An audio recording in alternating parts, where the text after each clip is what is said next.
আমরা এখন আগরতলা থেকে যে দিল্লি যাচ্ছি, সো স্টেশনগুলো কি কি এবং কতক্ষণ লাগবে একটু বলো তো শুনি।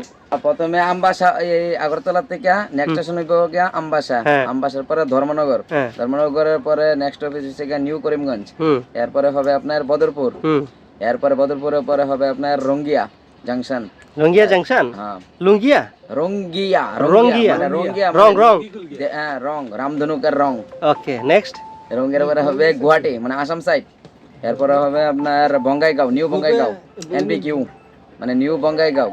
এরপরে হচ্ছে গিয়ে এনজিপি মানে নিউ জলপাইগুড়ি, মানে কলকাতা ডিস্ট্রিক্টে ঢুকলো এটা। ও আচ্ছা, এটা কি ওখানে কি স্টপেজ দে? হ্যাঁ, আমি যেটি যেটি বললাম সবটি। আচ্ছা, এনজিপি নিউ জলপাইগুড়ি এটা কি কলকাতার ভিতর? হ্যাঁ, এটা কলকাতা মানে কোচবিহার। আচ্ছা, ওইখানে নেমে কলকাতা নিউ মার্কেট যেতে গেলে কতক্ষণ লাগে?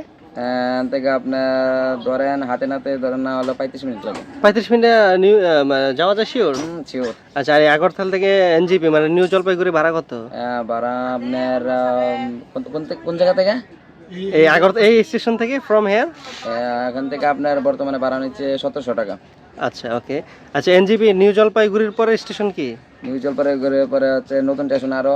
আচ্ছা, মধ্যে একটা কথা করি, নিউ জলপাইগুড়ি যেতে কতক্ষণ লাগে এখান থেকে? এর মধ্যে একটা কথা আসলো, এর মধ্যে কথা হইছে কি এই গাড়িটা বর্তমানে যাওয়ার সময় হইছে আপনার 7টার সময়। হ্যাঁ। হ্যাঁ, সন্ধ্যা 7টায়, কিন্তু এটা 2টা স্টেশন বাড়ানোর পরে এটা 3টা 10-এ করছে। যেমন মালদা হইব, কলকাতার মালদা স্টপেজ এবারে বারুনি। বারুনির পরে আপনার ডাইরেক্ট পাটনা যাবে গা। মানে পাটনা কি স্টেশনের নাম? হ্যাঁ, এটা উড়িষ্যা সাইড দিয়া। আচ্ছা, পাটনার পরে হইছে আপনার পাটলিপুত্র হইব। এরপরে হইল আপনার পিডিডিডি উপদয়া জংশন। পিডিডিডি মানে কি? এটা আমি জানি না, এটা স্টপেজের নাম পিপিডিডি উপদয়া জংশন।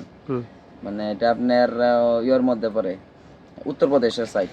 এরপর হইছে কেন্দ্রীয় সেন্ট্রাল রোড, এটা পার হয়ে তারপরে আছে আনন্দ বিহার। আমি নাম আমবাসা। আমবাসা আধা ঘন্টা ভাড়া কত এখান থেকে আমবাসা? আমবাসা এই ট্রেনে যেতে গেলে বেশি ভাড়া না, 120 টাকা পড়ে মাত্র। ওকে। আর এনজিপি 1700 না? কত ঘন্টা লাগে এনজিপি যেতে? আপনার ধরেন 12 ঘন্টা, 12, 13, 14 ঘন্টা লাগে। 14 ঘন্টায় যাওয়া যায় ইয়াতে? 13.5 ঘন্টা। 14 ঘন্টায় কলকাতায় যাওয়া যায় তাইলে না? 13.5 ঘন্টা। ওকে, মানে কলকাতার মুখ দর্শন করতে পারবেন। আচ্ছা, এই যে ব্যক্তিটা এসে একটা মানে নগদের মধ্যে একটা হাসি দিয়েছে, হাসির কারণ কি ভাই? কি মিষ্টি দিচ্ছে? আমরা ভাই শুনেন, আমরা আসি হইছে নগদ আর বিকাশের আসি না, আমরা চলে গিয়ে গুগল পে ফোন পে আসি।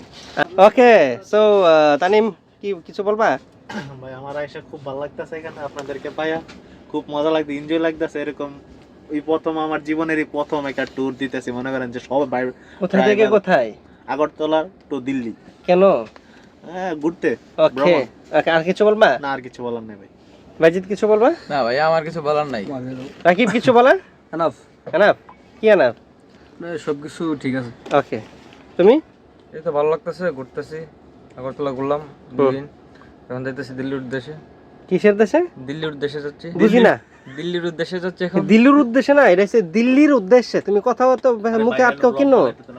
অত বুদ্ধরেন্দু। হ্যাঁ বেটা, কি কইছে গেল বুলদরি মানে? অত বুদ্ধরেন্দু একটা ব্লগ বানাইতে দেন, যেটা মন যেটা মুয়ে দেয়। কেলাই যে শুদ্ধ তো কইতে তো না। দিল্লুরু কি? আবার কো দিল্লি উদ্দেশ্যে যাচ্ছি। হ্যাঁ, okay, right. Mushfiq, say something about your journey. কি কাট ইট? জাস্ট কাট ইট। সো আমরা যাচ্ছি হচ্ছে আগরতলা থেকে দিল্লি। আমরা রাজধানী তেজাস এক্সপ্রেস একটা ট্রেন আছে, এই ট্রেনে যাচ্ছি। 45 ঘন্টার জার্নি আমাদের। আমরা হচ্ছে একটা কেবিনের মতো, আমাদের বাংলাদেশে যেটাকে কেবিন বলে, কেবিন টাইপের আছি, বাট এটা দুঃখের ব্যাপার, সেটা খোলামেলা কেবিন। চলো আমরা একটু দেখাই। এই যে দেখো, আমাদের কোনো দরজা টরজা কিচ্ছু নাই। হ্যাঁ, এই যে কম্বলগুলো ঝোলাই রাখছি, কারণ মধ্যের সিটটার জন্য উঠানো হবে। একসাথে 3টা সিট, প্রথম, দ্বিতীয়, তৃতীয়। সো যখন সিটগুলো উঠানো হবে তখন ওই সিটে আমরা দিব আর কি। বিষয়টা হচ্ছে এই। সো আশা করি আপনারা অনেকগুলো ইনফরমেশন জানতে পেরেছেন। আমরা আগরতলা থেকে দিল্লি যেতে কত সময় লাগে এবং কোন কোন স্টেশন ধরে এবং কত সময় লাগে, ভাড়া কত, এভরিথিং। ও ভালো কথা, আমাদের টিকিট ভাড়াটা বলে দিচ্ছি। আমরা হচ্ছে আগরতলা থেকে দিল্লি পর্যন্ত হচ্ছে আমরা 6200 সামথিং এরকম রুপি দিয়ে কিনেছি টিকিট। হ্যাঁ, এরকম টাইপেরই। সো দেখা হচ্ছে আমাদের পরবর্তী কোনো ভিডিওতে। সবাই ভালো থাকবেন। আল্লাহ হাফেজ, আসসালামু আলাইকুম।